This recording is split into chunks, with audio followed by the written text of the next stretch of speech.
celebramos hoje o Dia Mundial da Meteorologia. Essa data comemorativa foi instaurada em 1961 por ser o aniversário de criação da Organização Meteorológica Mundial, instituição ligada à ONU e que existe desde 1950. Atualmente, essa organização possui a adesão de 189 países.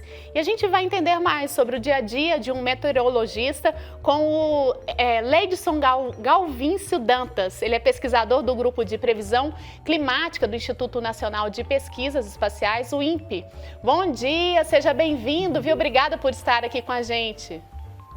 Bom dia, Marina. Bom dia a todos aqui no Brasil. Muita força e saúde a todos.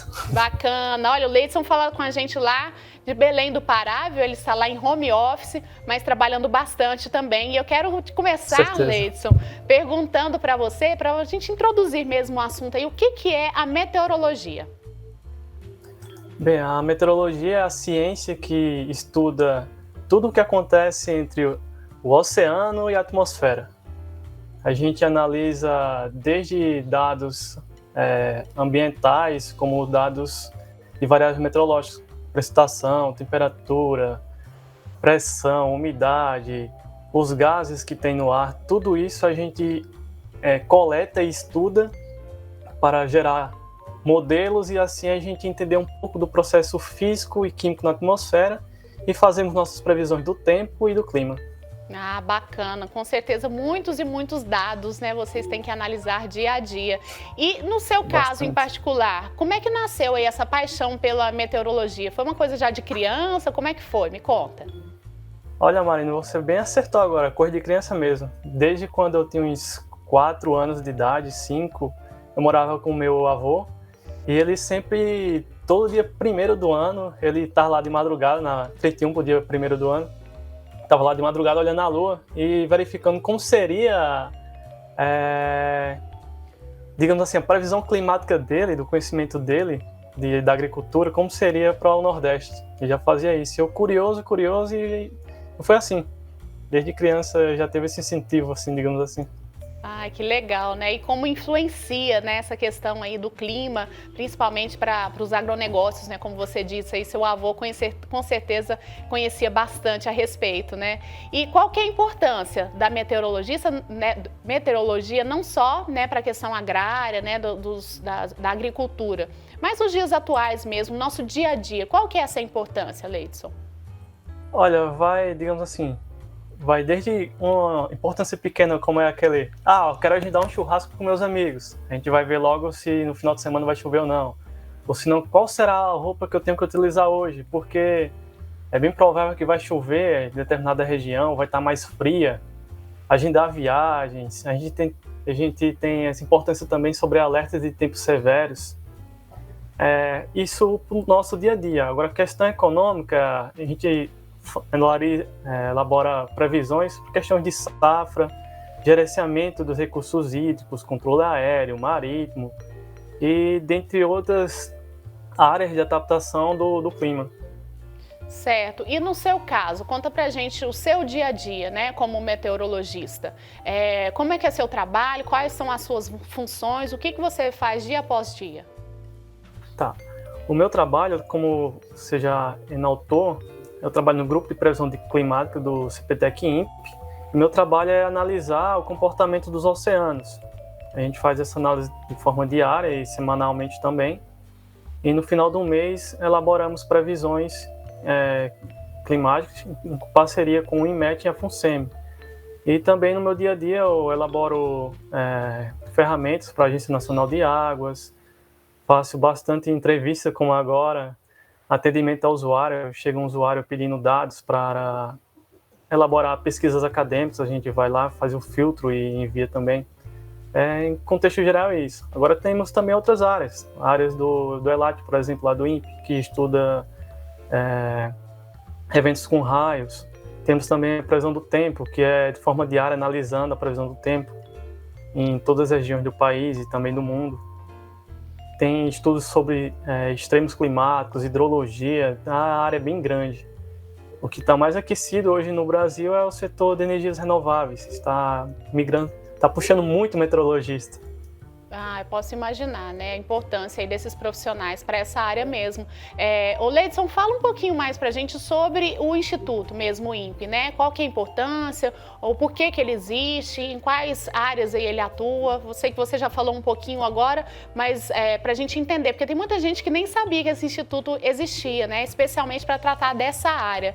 Explica para a gente aí qual a importância, né? E o que que esse instituto faz aí de bem, né, para o Brasil. A importância, eu digo assim, primordial do INPE é elaborar pesquisas com inovações de modelos tanto para o tempo como para o clima.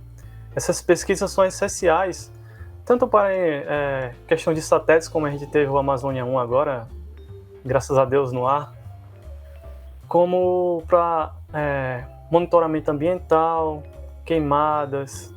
Isso tudo é muito importante e o INPE é o centro principal do país da pesquisa.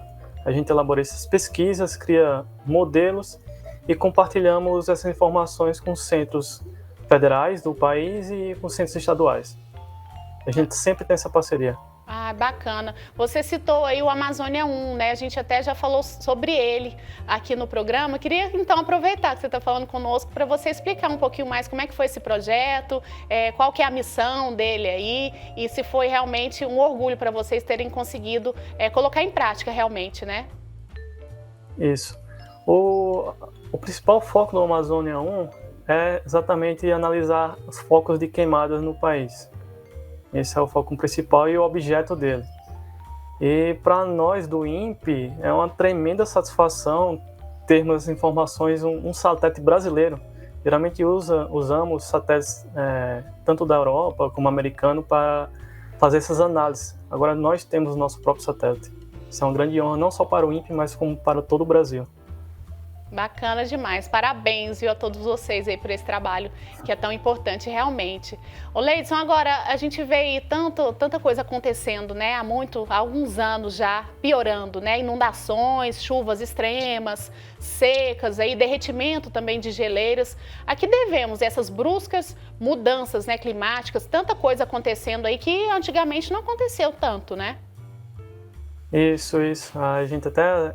Quando é criança, tinha um certo clima ou tempo em sua cidade, e quando você vai passando, ganhando um pouquinho mais de experiência na vida, digamos assim, você vai ver que está ocorrendo mais extremos climáticos.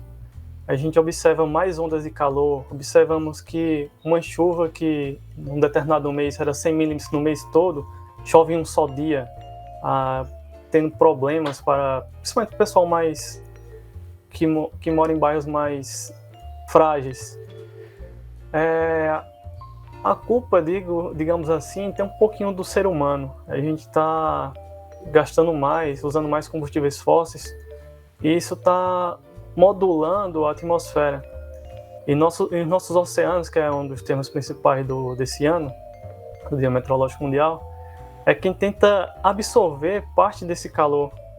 E quando ele não está em equilíbrio, a atmosfera tenta ficar e acaba acontecendo esses eventos extremos. Agora, se a gente se comportar melhor em relação ao planeta, tratar ele melhor, utilizarmos tecnologias com energias renováveis, acreditamos muito que as projeções futuras, daqui a 50, 100 anos, é de não aumentar o que a gente já observa hoje. Mas se continuar como estamos vivendo hoje, a probabilidade é de aumentar mesmo esses eventos extremos. Isso nos preocupa muito, né? Diante disso que você falou, então, é preciso a parte de conscientização, né, Leidson? Realmente, não tem outro caminho, né? A gente mesmo que tem que fazer a nossa parte, né? Correto, Marina. Leidson, e durante a pandemia, conta pra gente aqui se o trabalho de vocês aí, meteorologistas, mudou, sofreu alguma mudança? Como é que você tem trabalhado? Sei que você está aí em outra cidade, não na sua que você atua frequentemente, né? Conta pra gente quais foram essas mudanças principais aí. Olha, eu acho que quem mais sentiu foi eu lá no Instituto, porque 2 semanas depois que eu cheguei lá para trabalhar, já começou o home office. Não, eu tive que conhecer o INPE de maneira home office mesmo. Foi um grande desafio para todos, porque a gente, no Brasil, a gente não imaginávamos passar mais de 1 ou 2 meses. E acabamos tendo que normalizar o home office. O principal desafio é a questão de infraestrutura. Nem todo mundo teria um computador, uma cadeira, uma mesa, assim, digamos assim, um ambiente perfeito. Porque em casa a gente pode passar um avião, um cachorro latindo, vizinho querendo participar também de algumas reuniões. Mas está sendo bem bacana, bem produtivo. A gente imaginou que ia ser um desafio enorme, mas o avião já está passando aqui. Mas está sendo bem produtivo, apesar de todos os desafios que a gente encontra no Brasil, tanto no home office, como também questão de saúde. Ah, entendi. Agora, eu imagino que nessa área de vocês, vocês fiquem muito dependentes de algumas máquinas, né? A questão da tecnologia para fazer essas previsões, esses estudos. Como é que fica essa parte, né? Porque você tem o seu computador, né? Que tem alguns acessos, mas eu imagino que alguns equipamentos, eles são essenciais, né? Para esse trabalho. Como é que tem ficado Sim. isso, Leidson? Esses equipamentos, que são os supercomputadores, estão lá em Cachoeira Paulista.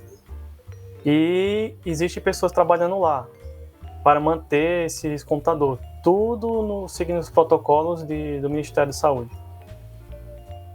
Graças a Deus as máquinas estão funcionando muito bem. Que bom, né? Que bom que o trabalho não para, né? E não pode parar, né? E em Não relação pode. a isso, Leidson, eu queria que você falasse aí quais são as perspectivas, né, desse trabalho da meteorologia.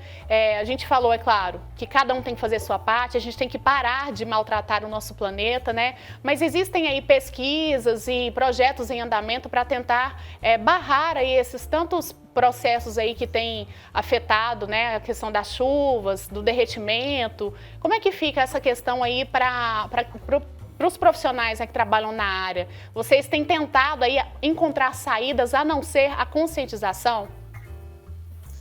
O trabalho que a gente faz aqui na meteorologia é o seguinte: a gente analisamos projeções. A gente analisa projeções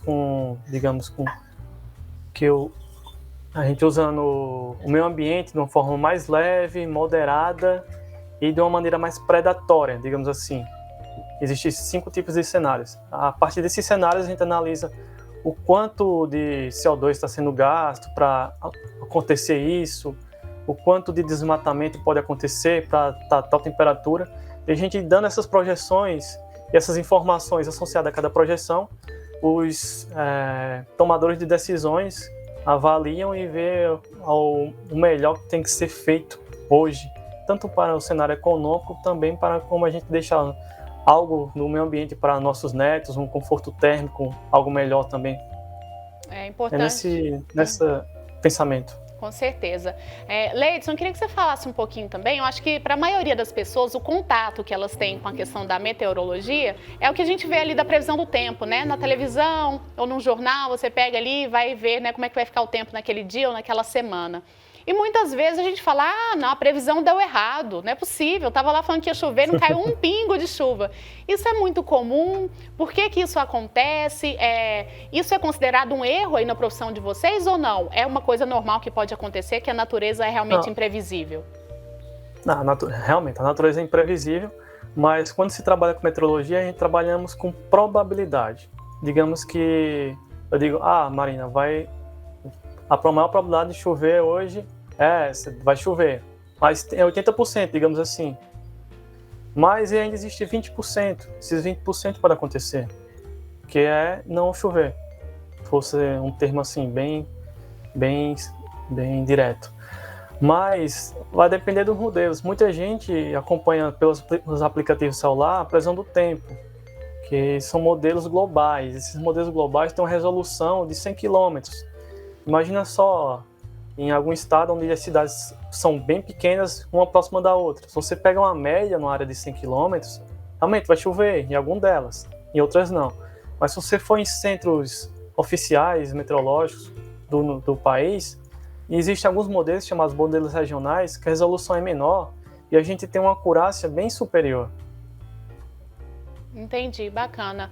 Leidson, e fala sobre um projeto seu aí que você tem vontade de colocar em prática, de repente algum sonho aí que você ainda não realizou na profissão, até pra gente torcer por você também, viu? Que é uma área tão bacana aí. Eu acredito que você que desde criança, né, almejava essa profissão e agora tem praticado aí. Conta pra gente aí um projeto, algum desejo seu pro futuro aí na sua profissão.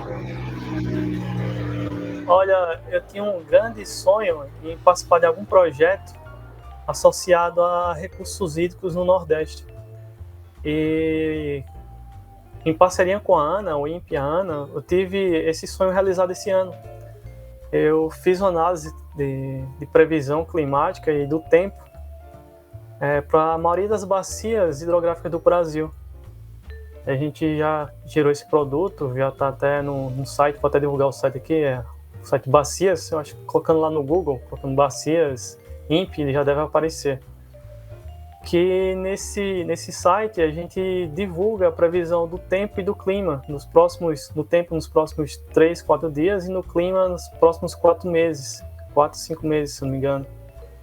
E isso para tanto o setor da ANA, que gerencia os recursos hídricos do país, questão de gerenciamento das bacias, como também para algumas empresas de energias renováveis e o próprio setor agrícola, de agricultura familiar, aquela sustentável mesmo.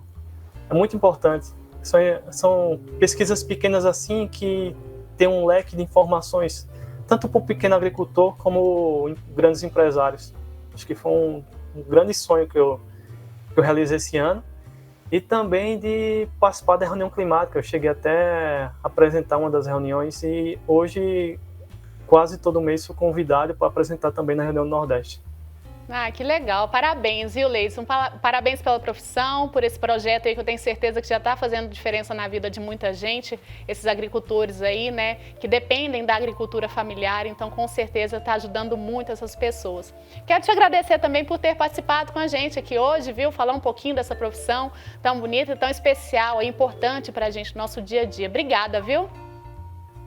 Nós que agradecemos, Marina, eu principalmente. Quando precisar, estamos sempre recebendo os convites. Maravilha, então Grande tá abraço. bom. Um grande abraço para você, até mais, viu?